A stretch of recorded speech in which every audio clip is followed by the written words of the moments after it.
It was a different flavour for Super Saturday today, as instead of NRL football, we got some Pacific Island Test matches, and headlined by the first one, New Zealand picking up a great win over Tonga in New Zealand. A quick shout out to everyone who turned out at Mount Smart Stadium. Crazy to think that it's been the better part of 2.5 years since we had a game in New Zealand. And how great was it to hear that New Zealand commentary team? I did try and do some research. Obviously, I didn't go that far into Google because I couldn't find their names. But how great was it just to hear them again? It's been a long time since we heard those guys and the Sky Sports logos. And honestly, at one point, originally it was like, oh my god, I forgot these guys. And then by the end of it, you were like, did they ever leave? But a crazy game. New Zealand. Oh my god, that rugby league side. I know Australia's going to go into the World Cup as the favourite, but that New Zealand team, even on paper, Michael Maguire, yes, he wasn't that good at the Tigers, but if he can just soak his folly on New Zealand for the rest of the year, then they could be one hell of a threat to the Australian side. Because usually it's like, yeah, they can match him in the forwards, they can match him in the backs, but their spine's a bit less. Joey Manu, Dylan Brown, Jerome Hughes, and Brandon Smith. If you've got Kieran Foran having to come off the bench, you've got one hell of a spine. I think they are a genuine threat to Australia, and I actually think their forward pack is better. Joey Manu nearly ran for 400 metres. He had 398 running metres, 104 post contact, 7 tackle breaks, a line break assist, and 2 offloads.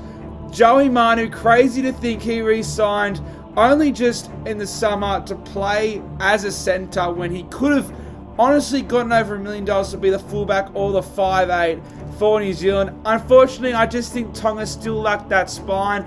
It'll be good to see if they can get any of these State of Origin players come the World Cup, because maybe you just give them a bit more NRL games. So obviously that's not up to Tonga, but they're still lacking that a lot.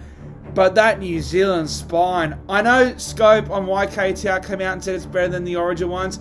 I don't think it's on that level, but it certainly can match it, and I would honestly say that their forward pack's better at the moment. So, more so, New Zealand, oh my god, this is probably the best New Zealand team in terms of where they match up against Australia that I've ever seen.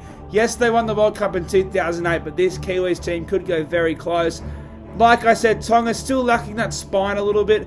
We'll see how they go when they get these players who probably pledge their allegiance when Origin's not there, because they can drop from Origin to these Tier 2 nations. And Samoa, they'll be the same. They absolutely pumped the Cook Islands. Just simply way too much NRL talent. Seeing Josh Schuster in the pre-game, we all were expecting it. He said he was doing it for Keith Titmus. Huge shout out to him.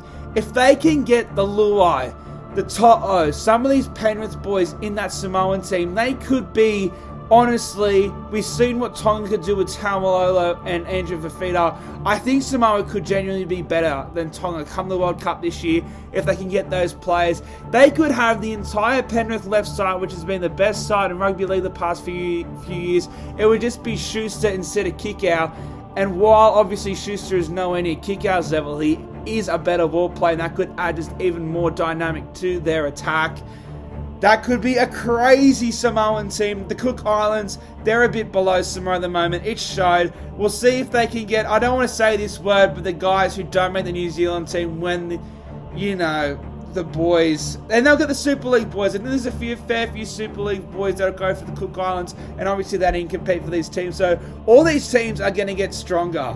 Connie Harrell, he might come in, but Talakai's going to play for Tonga at the end of the year. It is crazy.